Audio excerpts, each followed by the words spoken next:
Gotcha. Hello everyone, and welcome to another Monster Hunter World video. Today we're going to be talking about which hunting horn you should use against Vaal Hazak. I've seen some confused people think that they should be bringing the Teostra hunting horn, and I wanted to come here and tell you that you really shouldn't. One of the arguments for bringing the Teostra hunting horn is that you give everybody ailment immunity, right, with one of the buffs. And the reason that seems appealing is because Vaal Hazak applies the effluvial ailment. However, any random who is not already bringing their effluvial resist up to 3 is a really bad player in the first place. So most of the good players you're going to run into already have the skill at level 3 for Arch Tempered Vaal Hazak, because he's so crazy, right? Most players are already going to be bringing it, and if you're not bringing it, you're the problem. It's not the case that the team needs somebody bringing the Teostra hunting horn. It's more the case that all randoms should be bringing a fluvial resist to level 3. There's really no good excuse for it anymore, because Vaal Hazak's very easy to run into at this point. You can fight him tempered, or you could fight him just normal, right? And you can build his leggings, which will give you a fluvial resist, at least 2 levels of it. You can build the fluvial resist charm, and you can get the decorations, the miasma decorations, to build a fluvial resist as well. So there's no reason why anyone should need ailment immunity from the effluvia.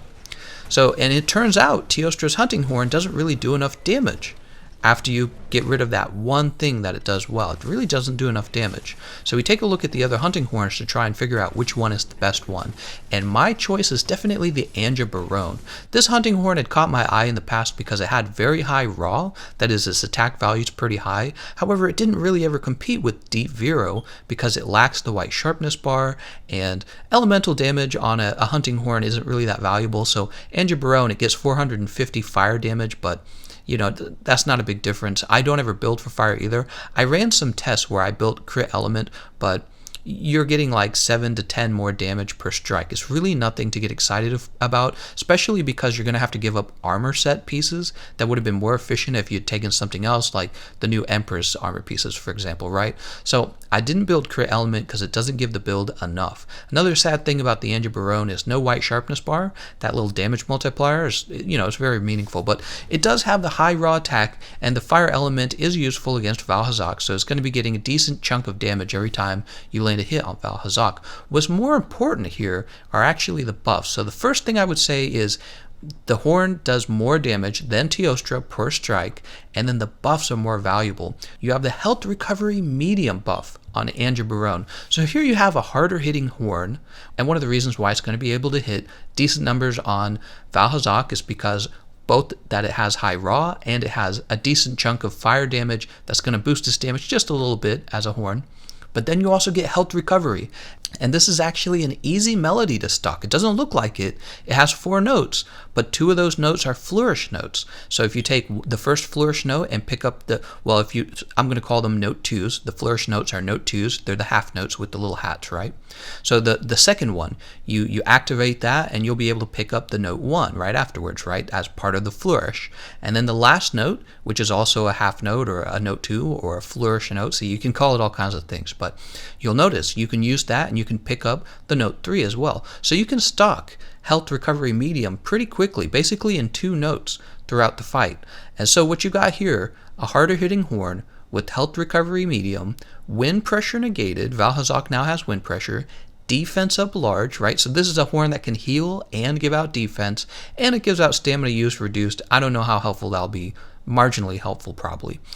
But in my opinion, just because of the damage output that this horn has combined with the health recovery, I really think that is one of the best choices, if not the best choice, of hunting horn against Vaal Hazak. And you know, if you're dying to use hunting horn, that's great. I personally wouldn't use hunting horn against Vaal Hazak. I think the problem is horns really only do damage good to his head. And he's very hard to hit on the head, essentially. He stands pretty high up off the ground, his head's pretty high up off the ground, and he moves. He moves a lot. So if you're striking him, you know, maybe like on the tail, which you can do that with the greatswords, you can actually hit his tail pretty consistently with the greatswords. That's terrific because greatswords deal good damage to Vaal Hazak's tail, but a hunting horn won't. So hunting horns are already kind of at a disadvantage just because the only good place to hit Vaal Hazak is his head. It's really up to you if you want to use a hunting horn. If you're interested in other counter builds, I do have a video out now that shows how to use Dark Devourer and the Wyverian Ignition Impact against Vaal Hazak. I'll leave a link to that in the description and in the comment section. But I know some people are really dedicated to their weapon class, and personally, I like the horns as well. I mean, this is my second most used weapon in the game, which is why I'm able to give you this great commentary on it. But yeah, Anja Barone is my pick. Let's go ahead and move on to taking a look at the build.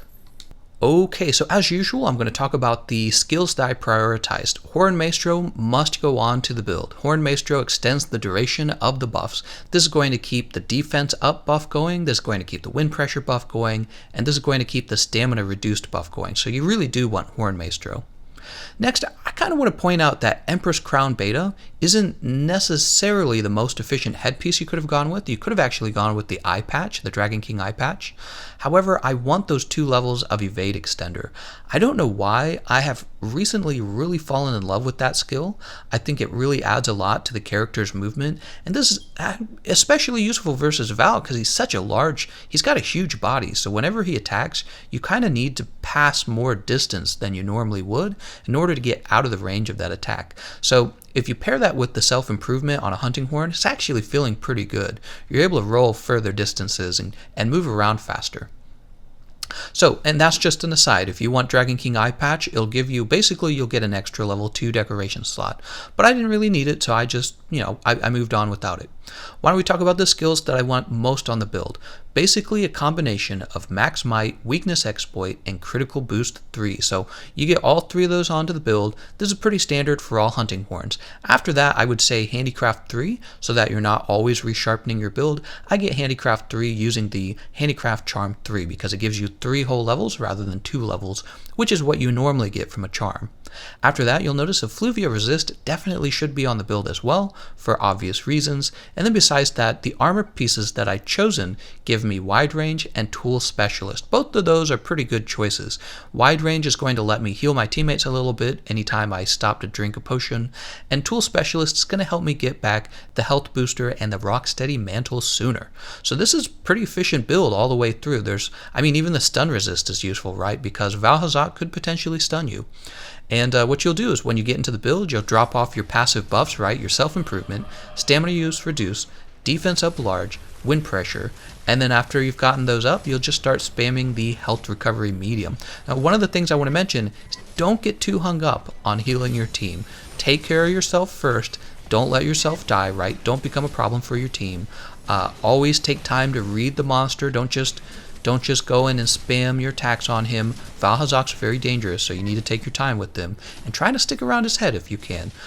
When you can get the health recovery mediums in, this is nice for your team. You're going to reduce the number of times that they're going to have to drink over the course of the fight, but don't think of yourself as their savior either.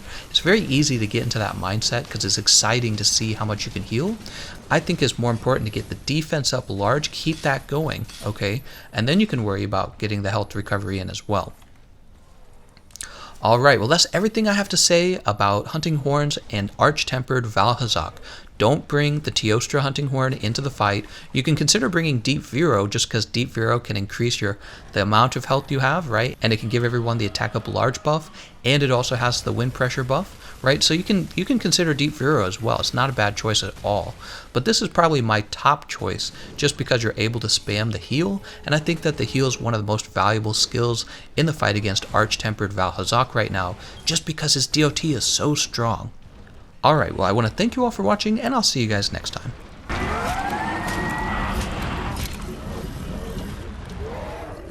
Really? Oh my gosh, you guys! I just want to thank y'all so much!